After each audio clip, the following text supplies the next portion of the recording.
आप सभी साथियों को प्रणाम। मैं जया भारत जिला संत कबीर नगर से कहना चाहती हूँ कि कल 26 जनवरी था, हमारे देश में गणतंत्र दिवस मनाया गया।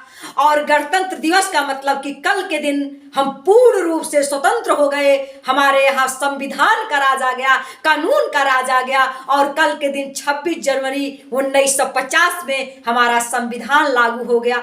संविधान के बारे में तो मैं विशेषता बाद में बताऊंगी, लेकिन संविधान जो लागू कल के दिन हुआ था, उसको लागू करने में और उस संविधान को अपना संविधान अपने देश में लाने के लिए और अपना कानून, अपना व्यवस्था, अपनी सरकार बनाने में, अपना राज लाने में, अपने को स्वतंत्र और स्वाधीन होने में क्या क्या कुर्बानियां करना पड़ा, मैं आप लोगों को बताना चाहूंगी। कि जलियांवाला बाग को देखो, यही चली थी गोलियां। अरे जलियांवाला बाग को देखो, यही चली थी गोलियां। यह मत पूछो किसने खोली यहाँ खून की होलियां।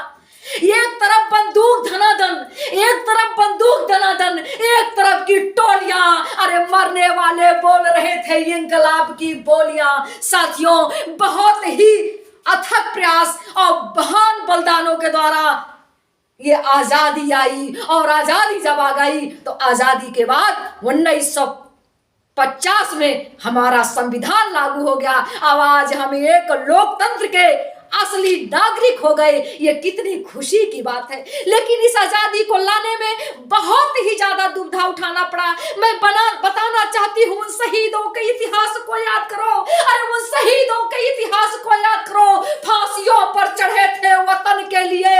उन शहीदों के इतिहास को याद करो। उन शहीदों के इतिहास को याद करो। फांसियों पर चढ़े थे वतन के लिए और खून की होली खेले, खून की होली खेले, कटा डाले सर। वो बहादुर लड़े थे वतन के लिए। वतन के लिए इतनी बलिदानी देने के बाद तमाम माताओं के गोद सूने हो गए, तमाम बहनों के राखी टूट गए और तमाम बच्चे अनाथ हो गए। जिन अंग्रेजों के राज में सूरज नहीं डूबता था, उस अंग्रेजों से हमारे देश के लोगों ने जम करके मुकाबला लेने का काम किया। तब जाकर के 15 अगस्त 1947 में हमारा देश आजाद हो गया।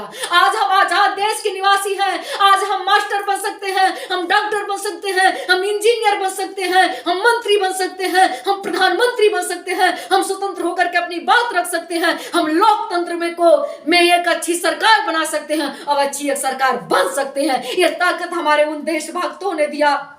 ये ताकत चंद्रशेखर, बिस्मिल, लाहिड़ी, भगत सिंह जैसे लोगों ने फांसी के तख्ते को चूम करके दिया। और बाबा साहेब ऐसे लोगों ने इस कुरबाई प्रथा से लड़ करके संविधान बनाने का काम किया। तब जाकर के ये सुंदर सुनहरी भारत की आजादी मुझे मिली। लेकिन आजादी आई भी तो क्या, आजादी आई भी तो क्या, कायम है गुलामी की रस्में और जनता का जीवन आज भी है सरमायादारों के बस में। आजादी जरूर आ गई साथियों, लेकिन असली आजादी मुझे नहीं मिली।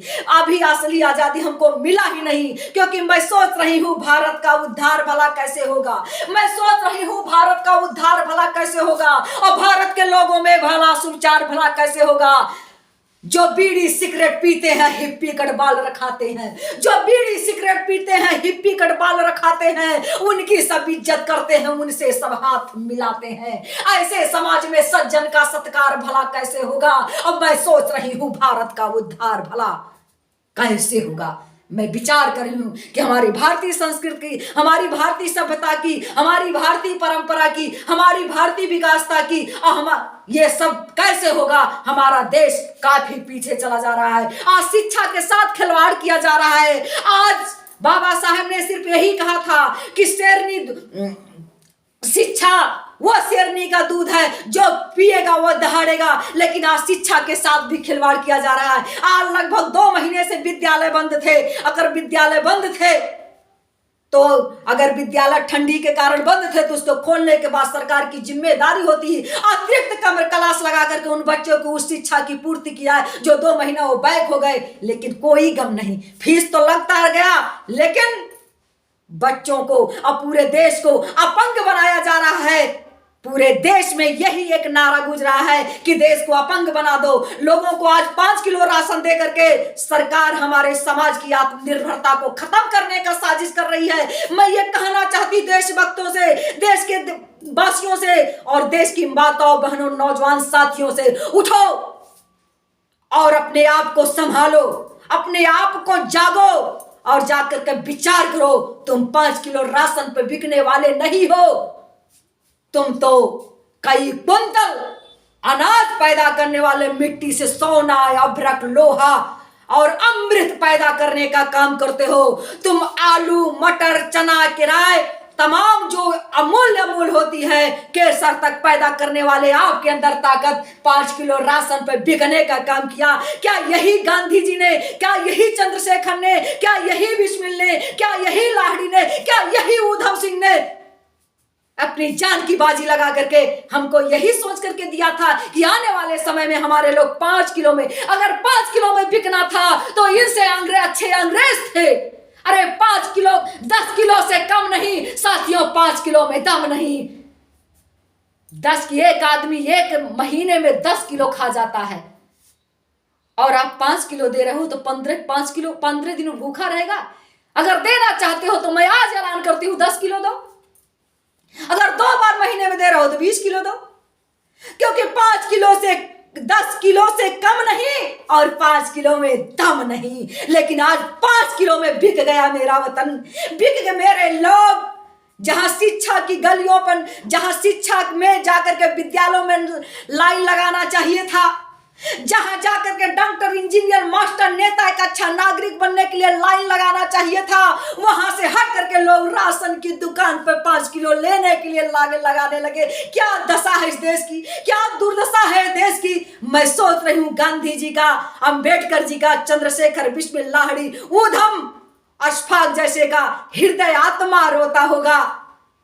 कहते किया आत्मोत्सर्ग राष्ट्र पर किया आत्मोत्सर्ग राष्ट्र पर उन्हें देश से प्यारे, अरे उन्हें समर्पित मेरी भक्ति फूल बने अंगारे, जिन्होंने देश के लिए अपने आप को अंगार बनाने का काम किया। मैं घटना बताना चाहती हूँ आपको, एक कहानी बता दूं, एक दृष्टांत बता दूं। जिस समय जलिया, मैं बताऊं कितना संघर्ष, आज आप डर जाते हो। आज क्या है, आज हमने देखा, मैं राजनीतिक बात नहीं करूंगी लेकिन नाम लेकर नहीं कहूंगी, नेताओं के बारे में आप देख रहे हैं जिसकी सत्ता लोग डगमगाते देखते हैं कि ये नहीं जीत पाएगा, कितना भी अच्छा वो है उसको लोग त्याग करके चले जा रहे हैं।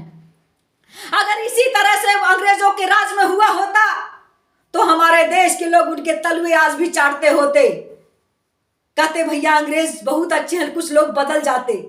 आज के नेताओं पर, आज के प्रशासन पे आपको चुप नहीं बैठना है। याद करो जब जलियांवाला बाग में खून की नदियां बह गई, जनरल डायर ने इतने लोगों को मार डाला, तो उसी में एक 12 साल का लड़का था, राख में दबा धधकता हुआ शोला। मैं आप लोगों से बताना चाहती हूं, जो आप सामंतशाही सरकार को दे करके और इस 5 किलो राशन की देने के होड़ में, देख लालच में आप बिकने का काम कर रहे हो। अगर मेरे देश के लोग बिके हो तो जान की बाजी लगा, इतनी साहस लोग रखते थे तब जाकर के आजादी। आप लड़ो। कुछ लोग कहते हैं भैया इनसे नहीं लड़ पाएंगे, मैं नाम नहीं लूंगी। कुछ लोग कहते हैं मैं इनसे नहीं लड़ पाऊंगा क्योंकि इनके पास सत्ता है, पलटन है, धन है, दौलत है, ईवीएम की ताकत है। लेकिन मैं कहना चाहती हूं जिन अंग्रेजों के राज में सूरज नहीं डूबता था उससे लड़ने का आपने काम किया। जब जनरल डायर ने जलियांवाला बाग में नरसंहार कर दिया, चारों तरफ से लाशों की ढेरियां लग गई, उस समय उसी में से एक शोला निकलता है और वो शोला क्या करता है, प्रतिज्ञा करता है कि मैं प्रतिज्ञा करता हूं जब तक इस जनरल डायर को मार नहीं लूंगा तब तक मैं सुख और चैन से नहीं रहूंगा। भारत माता के लालों को मारने वालों को मैं जरूर बदला लूंगा। आप लोगों से बताना चाहती हूं।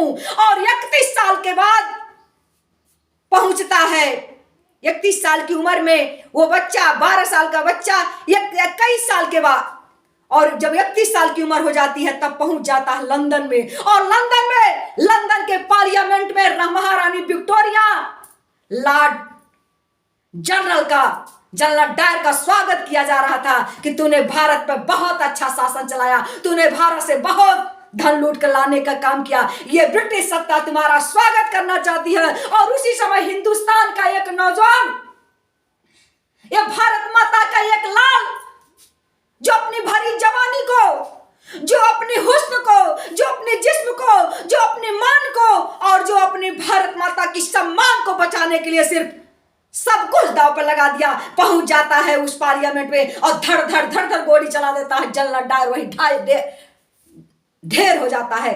साथियों, चारों तरफ से लोग घेर लेते हैं और ऊधम सिंह को पकड़ लेते हैं। ऊधम सिंह को ब्रिटिश शासन के तरफ से मुकदमा चलता है और वहीं पर फांसी हो जाती है। जब देश आजाद होता है तब जाकर के उनकी अर्थी, उनका राख हमारे देश में आने का काम किया था। आप सोचो, राख में दबा धधकता हुआ शोला ऊधम सिंह कितना साहस किया।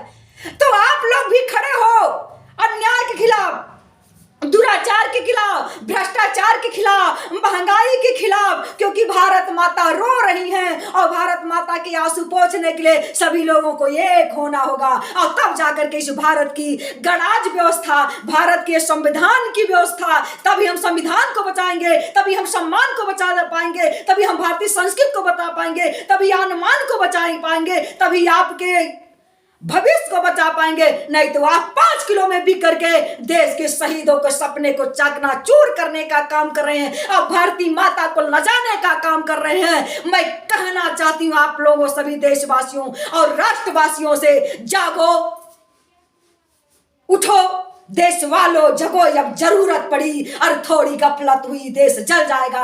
आने वाला ये 24 है आपके हाथ में बहुत सुनहरा। बाबा साहेब का यही कल जो संविधान लागू हुआ था, यही मेरा लक्ष्य था कि मेरे लोग, सभी लोग खड़े होंगे और सबके अंदर एक ताकत देकर जा रहा हूं, वो वोट की ताकत। और वोट की ताकत आप अच्छा कब चुन पाएंगे? जब आप शिक्षित बन जाएंगे। कहीं न कहीं आप शिक्षा से दूर भाग रहे हैं। आप लोग शिक्षा की तरफ मुड़िए।